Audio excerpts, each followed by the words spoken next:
south of me, I'm fucking deep in Tennessee. With my brothers from the three, we quick to click and break the peace. No respect for what they. Hey, salut à toutes et à tous, c'est Prida et aujourd'hui on se retrouve pour une toute nouvelle vidéo sur tout simplement comment obtenir et comment améliorer ces armes polaires. Donc je vous rappelle, il existe 3 armes polaires. Donc le katana que j'ai juste ici, hop. Ensuite nous avons la Polar Sight que je n'ai pas encore du moins, et les Polar Fan. Donc ces 3 armes polaires sont obtensibles sous 3 emplacements différents. Donc je vais d'abord vous présenter les 3 emplacements différents, et ensuite je vous expliquerai comment améliorer ces armes au tiers 1, 2 et 3 et ce que cela nécessite. Donc tout simplement pour le katana, pour le Polar Katana, vous allez vous rendre à Mist Trainer Location, pardon. Donc une fois que vous êtes arrivé à Mist Trainer Location, hop, vous allez ici et vous continuez tout droit.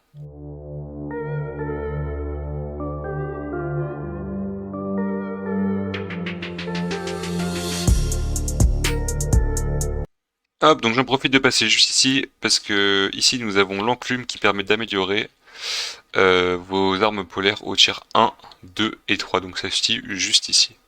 Voilà, tout simplement. Donc là vous rendez comme moi, donc au milieu du lac, et là vous allez donc voilà où je suis juste ici, et là vous allez plonger juste là, tac. Donc là vous voyez que quand vous ne pouvez plus descendre, vous laissez faire, vous attendez que votre oxygène descende, hop, et ça va vous faire tomber directement, voilà, vous n'allez pas mourir. Et donc nous voici arrivés dans cette très très grande et jolie salle, je trouve. Et donc c'est ici que vous pourrez acquérir donc le Polar Katana. Donc simplement pour obtenir le Polar Katana, il vous faudra 10 or, 150 000 wen, le Cloud Katana, le Waterfall Katana et le Tornadic Katana.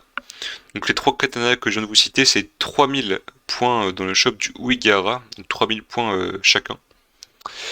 Et il vous faut les versions V1, si je puis dire, de ces katanas pour les transformer en katana supérieur. Donc par exemple, pour avoir le Tornadic Katana, il vous faut le katana du vent, Waterfall le katana de l'eau, etc., etc.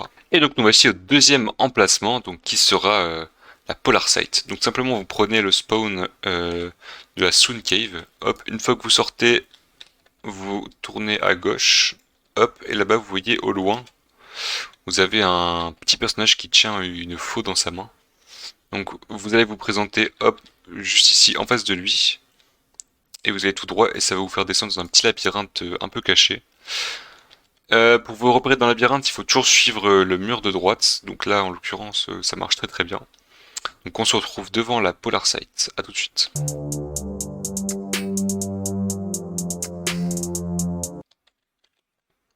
Et donc nous voici devant la Polar Sight. Donc la Polar Sight, toujours pareil, qui nécessite 150 000 wen, 10 or, mais cette fois-ci il ne faut pas 3 katanas, mais tout simplement une Metal Sight. Donc la Metal Sight, elle s'obtient dans le shop du Uigara, au même titre que les 3 katanas que j'avais cités précédemment, même si elle coûte, je crois, 1000 points de moins que les katanas à l'unité.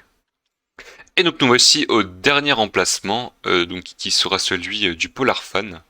Donc simplement vous allez prendre le spawn Dévoreur Joe. Hop, une fois que vous êtes ici, vous allez juste là. Vous continuez et on se retrouve tout de suite.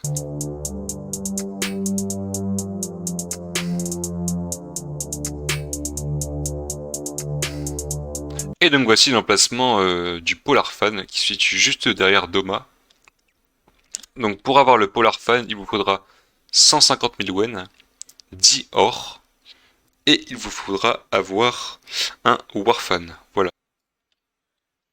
Et donc nous nous retrouvons à Web City pour que je vous explique comment améliorer au tir 1, 2 et 3 chacune de vos armes polaires. Donc pour le tir 1, il faudra 1000 essences. Donc en gros une fleur de lys, donc une lys mangée, pardon. Ça vous rapporte une essence si vous avez le full stuff polar, donc masque, veste et pantalon. plus votre arme polaire, ça vous rapportera 2 essences à coup sûr. Et si vous avez un polaire élixir, ça vous rapportera 3 essences par lys mangée. Voilà, donc il vous en faut 1000 au total. Ensuite, il vous faut 50 000 wen, 5 or, 10 orbites glacier, 10 frost claws, 10 frigid metal. Donc ça c'est pour le tier 1. Ensuite, pour le tier 2, il vous faut 1500 essences, 75 000 yens, 10 or, 15 orbites glacier, 15 frost claws, 15 frigid metal. Et enfin, le plus cher, hein, le tier 3, donc 2000 essences, 100 000 wen, 15 or, 15 orbites glacier, 15 frost claws et 15 frigid metal. Donc si vous voulez que je vous dise ce qu'il vous faut en tout si vous partez du tier 0 et que vous voulez directement pas vous embêter et hop au tier 1, 2 et 3, donc en tout il vous faudra, si vous partez du tier 0, il vous faudra 4500 essences, 225 000 wen, 40 or, 40 orbites glacier, 45 orbites glacier pardon, 45 frost claws et 45 frigid metal. Donc je vous avoue c'est assez cher, sachant que, on le rappelle, hein, le plus embêtant à avoir c'est les orbites glaciers qui n'ont un taux de drop que de 10% dans le Mugen Train. Donc Mugen Train, j'ai déjà fait une vidéo dessus. C'est un train qui apparaît toutes les heures en fait, à heure fixe. Donc ça offre pas beaucoup de possibilités pour en avoir 45 quoi. Mais bon, vous pouvez toujours espérer en trade avec d'autres personnes pour plus ou moins cher. Et donc voici pour cette vidéo, j'espère qu'elle vous aura aidé à mieux comprendre comment obtenir et améliorer vos armes polaires. Et voici, c'était Prisa. Ciao ciao.